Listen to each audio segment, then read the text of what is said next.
जय महाराष्ट्र मित्रांनो, तर staff selection commission मार्फत जीडी कॉन्स्टेबल पदासाठी इथे भरती निघालेली आहे। इथे बघू शकणार आहात तुम्ही 26,146 जागांसाठी इथे भरती निघालेली आहे। तर वेतन बघायचं आहे 21,700 ते 69,100 इतकं प्रति महिना वेतन दिलं जाणार आहे। तर ही जी बंपर भरती आहे फक्त आणि फक्त 10वी पास असणाऱ्या विद्यार्थ्यांसाठी ही बंपर भरती या ठिकाणी निघालेली आहे। संपूर्ण मी 56 पेजची रिक्रुटमेंट इथे थोडक्यात समजून सांगणार आहे आणि सोबतच अप्लाय कसं करायचं ते देखील या व्हिडिओमध्ये मी सांगणार आहे। त्याचपूर्वी चॅनलला अजूनही सबस्क्राईब केलं तर चॅनलला नक्की सबस्क्राईब करून बेल बटन दाबून ऑलवरती क्लिक करायचं आहे। महत्त्वपूर्ण जॉब अपडेट घेऊन येतोय, नक्कीच याचा फायदा घ्यायचा। चला तर बघूया डिटेल मी तुमची ऑफिशियल रिक्रुटमेंट असणार आहे। इथे बघू शकणार आहात तुमचं जनरल ड्युटी कॉन्स्टेबल या पदाचं नाव असणार आहे। त्याच्या अंतर्गत CAPF झालं, SSF असेल, रायफलमॅन झालं इत्यादी पदे इथे असणार आहे। तर फॉर्म ॲक्सेप्ट करायला सुरू झालेलं आहे 24 नोव्हेंबरपासून। शेवटची तारीख तुमची 31 डिसेंबर 2023च्या रात्री 12 वाजेपर्यंत तुम्ही हा फॉर्म अप्लाय करू शकतात। फीचं पेमेंट एक दिवस लेट केलं म्हणजेच 1 जानेवारी 2024च्या रात्री 11 वाजेपर्यंत जरी तुम्ही फीचं पेमेंट केलं तरी इथे चालणार आहे। ओके, तुमची कम्प्युटर बेस्ड एक्झामिनेशन कधी होणार आहे तर फेब्रुवारी किंवा मार्च 2024मध्ये तुमची कम्प्युटर बेस्ड एक्झामिनेशन या ठिकाणी होणार आहे। तर या ठिकाणी नेक्स्ट आपण काय काय दिलेले आहेत जसं की ते बघू शकतात की कॅटेगरी वाईज इथे सीट दिलेले आहेत, वेतन सांगून दिलेलं आहे। लेवल 3 नुसार तुम्हाला 21,700 ते 69,100 इतकं वेतन दिलं जातं। त्याच्या अंतर्गत जेवढे फोर्सेस आहेत बघा इथं BSF झालं, CISF आहे, CRPF झालं, SSP झालं, ITBP, AR आणि SS इत्यादी तुमचे फोर्सेस असणार आहे। त्यावेळेस इथे तुम्हाला तुम्ही ज्या कॅटेगरीवरून अप्लाय करताय तुमचं SC आहे, ST आहे, OBC, EWS आणि अनरिझर्व्ड इथे तुम्हाला कॅटेगरी वाईज सीट चेक करणं गरजेचं। तर फिमेलसाठी वेगळे सीट्स असणार आहेत आणि मेलसाठी वेगळ्या सीट्स या ठिकाणी असणार आहे। टोटल पदांची संख्या ही 26,146 इत्यादी असणार आहे। चला तर डिटेल नेक्स्ट बघत की काय काय दिलेलं आहे जसं की ते एज बघून घ्यायचं आहे। तर कमीत कमी 18 वर्ष पूर्ण पाहिजे, ते वयाच्या 23व्या वर्षापर्यंत तुम्ही हा फॉर्म अप्लाय करू शकणार। तर 1 जानेवारी 2024 रोजी तुमचं वय कॅल्क्युलेट केलं जातं। एज रिलॅक्सेशन बघा तर SC ST साठी 5 वर्ष, OBC साठी 3 वर्ष, एक्स सर्व्हिसमॅन असेल तर त्याच्यासाठी 3 वर्ष आहे। त्यानंतर असं कॅटेगरी वाईज एज रिलॅक्सेशन या ठिकाणी त्यांनी दिलेलं आहे। नेक्स्ट बघूयात काय काय दिलेलं आहे, एक्सप्लेनेशन दिलेलं आहे। तर 10वी पास असलेले सगळे विद्यार्थी इथे जनरल ड्युटी कॉन्स्टेबल म्हणजे GD कॉन्स्टेबल या पदाला अप्लाय करू शकणार आहेत। तर नेक्स्ट बघूयात की एज्युकेशन क्वालिफिकेशन दिलेलं आहे जसं की ते बघू शकतात की तुमचं 10वी पास मॅट्रिक्युलेशन झालेलं आहे तरी तुम्ही अप्लाय करू शकता। कधीपर्यंत तर 1 जानेवारी 2024 पर्यंत ज्यांचं 10वी पास आहे त्यांनीच इथे अप्लाय करायचं आहे।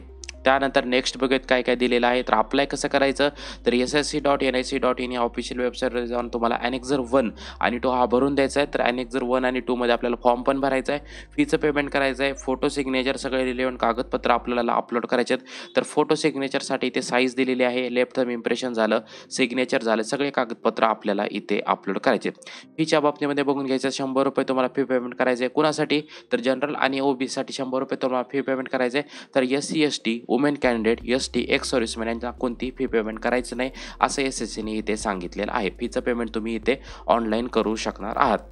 आता एक्झामिनेशनचे सेंटर बघून घ्यायचे, जे विद्यार्थी ज्या स्टेटवरून अप्लाय करतात, ज्या रिजनला तुम्हाला अप्लाय करायचे त्यावेळेस इथं तुम्हाला चेक करायचं जसं की सेंट्रल रिजन झालं, ईस्टर्न आहे, त्याच्यानंतर कर्नाटक केरळ रिजन झालं, मध्य प्रदेश रिजन झालं, त्यानंतर नॉर्थ ईस्टर्न रिजन झालं, असे वेगवेगळे रिजन आहेत। तर डायरेक्टली आपण इथे महाराष्ट्राचं बघा, जे विद्यार्थी ज्या रिजनवरून अप्लाय करतात त्यांनी इथे तुम्हाला सेंटर चेक करणं गरजेचं आहे। जसं की इथे महाराष्ट्रामधून बघूयात काय काय दिलेलं आहे जसं की अमरावती झालं, छत्रपती संभाजीनगर झालं, जळगाव झालं, त्यानंतर कोल्हापूर, मुंबई, नागपूर, नांदेड, नाशिक, पुणे इत्यादी तुमचे महाराष्ट्रामधून ठराविक सेंटर असणार आहेत। त्या सेंटरवरती जाऊन तुम्हाला इथे एक्झाम द्यायची आहे आणि जे काय आपलं मुंबईला त्यांचं SSS जे काय कार्यालय आहे त्याचा आपण इथे ॲड्रेस विथ वेबसाईट इथे त्यांनी दिलेली आहे।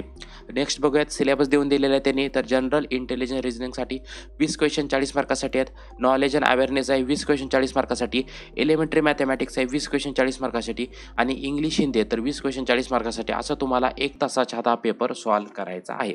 नेक्स्ट बघा त्यांनी काय काय दिलेलं आहे, डिटेलमध्ये सिलेबस दिलेला आहे म्हणजेच अवेअरनेसमध्ये काय येणार आहे सगळं त्यांनी डिटेलमध्ये दिलेलं आहे। तर जाहिरातीची लिंक आणि फॉर्म भरायची लिंक दोन्ही डिस्क्रिप्शन बॉक्समध्ये देते, त्याचं काळजीपूर्वक वाचन करणं, सिलेबस प्रिंट काढणं आणि प्रत्येक पॉईंट वाईज स्टडी करणं हे इथे गरजेचं आहे। नेक्स्ट बघा त्यांनी सिलेबस दिलेला आहे आणि अजून काय काय डिटेल आपल्याकडून राहिलेले आहे ते पण एकदा आपण इथे पाहून घेऊयात। तर वेट दिलेला आहे, इथे बघू शकतात की आपल्याला जे काही उंची आणि एज आहे त्याचं एक प्रोपोर्शन काढलं जातं, त्या प्रोपोर्शन वाईज तुमचं वेट तिथे बसले पाहिजे। छाती फुगवता न फुगवता हे पण इथं चेक केलं जातं। ओके, त्याच्यानंतर मेडिकल एक्झामिनेशन होते तुमची। तर 10वीच्या मार्कशीटवरती जे सर्टिफिकेट आहे आपलं त्या सर्टिफिकेटवरून तुमचं जे एज आहे ते प्रूव्ह होत असतं. सोबतच तुम्ही रहिवासी प्रमाणपत्र, NCC सर्टिफिकेट असे सगळे कागदपत्र तिथे तुम्हाला प्रूव्ह करावं लागतात. तुमचं कास्ट सर्टिफिकेट आहे, नॉन क्रिमिलेअर आहे, रहिवासी प्रमाणपत्र आहे, सगळे कागदपत्र इथे तुम्हाला अपलोड करावे लागणार आहे. तर सेंटर पाहिल्या, जे सेंटर तुम्हाला जवळ पडतं त्या सेंटरला तुम्हाला जाऊन इथे एक्झाम द्यायची आहे. तर मोड ऑफ सिलेक्शनमध्ये आपल्याला सगळ्यात पहिलं कम्प्युटर बेस्ड एक्झामिनेशन द्यावी लागते. त्याच्यामध्ये जे काही वेटेज आहे, जे काही कट ऑफ आहे ते पण दिलेलं आहे. तर अनरिझर्वसाठी 30% आहे, OBC EWसाठी 25% आणि ऑल अदर कॅटेगरीजसाठी इथे 20% इतकं तुम्हाला वेटेज लागणार आहे. नेक्स्ट बघूयात काय काय दिलेलं आहे. जेवढे काय 7 ते 8 फोर्सेस मी सांगितलेलं आहे त्या फोर्सला तुम्हाला एका फोर्सला इथे अप्लाय करायचं आहे. तर SSCची जी ऑफिशियल वेबसाईटवरती त्याच्यावरती जाऊन तुम्हाला इथे साईनअप करायचं आहे आणि साईनअप करून सगळा फॉर्म या ठिकाणी लॉग इन करून इथे फिलअप करायचा आहे. दिलेलं आहे बघू शकतात की 1 टाईम रजिस्ट्रेशन, ज्याला आपण OTR म्हणतो.